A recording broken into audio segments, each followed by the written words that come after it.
की टावेलवर का मारलं तरी टावेलवर मारलं किंवा कशावरही मारलं तरी ते चुकीचंच आहे, ते योग्य नाही आहे. मी देखील त्याची माहिती घेतली आणि तो व्हिडिओ मी देखील स्वतः बघितलेला आहे. आणि निश्चितच अशा प्रकारचं वर्तन हे आपल्या कोणाही करता भूषणावं नाही. याच्याने विधिमंडळाची आणि आमदार म्हणून आपली सगळ्यांचीच प्रतिष्ठा प्रतिमा कुठेतरी कमी होते.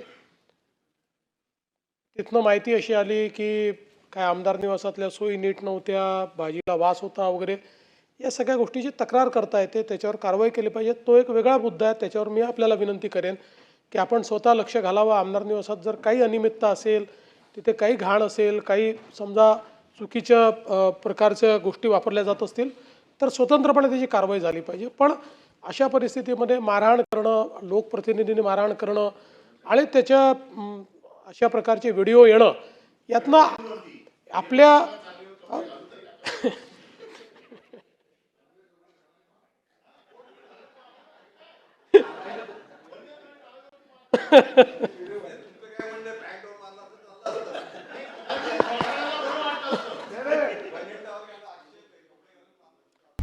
आता isakal.com आहे देशातील नंबर 1 ची मराठी न्यूज वेबसाईट. प्रत्येक अपडेटसाठी isakal.com ला नक्की भेट द्या. नाही, परब साहेबांचं जरी मत असलं की टावेलवर का मारलं तरी टावेलवर मारलं किंवा कशावरही मारलं तरी ते चुकीचंच आहे, ते योग्य नाही आहे.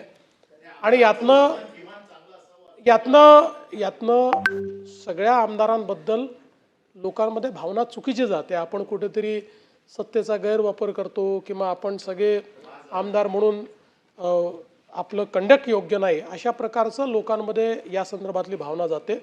आणि म्हणून निश्चितपणे मला असं वाटतं की अतिशय गंभीर बाब आहे. आपण आणि माननीय अध्यक्ष या दोघांनी याचा कॉग्निझन्स घ्यावा आणि या संदर्भात काय पुढील कारवाई करायची ते आपण करावी.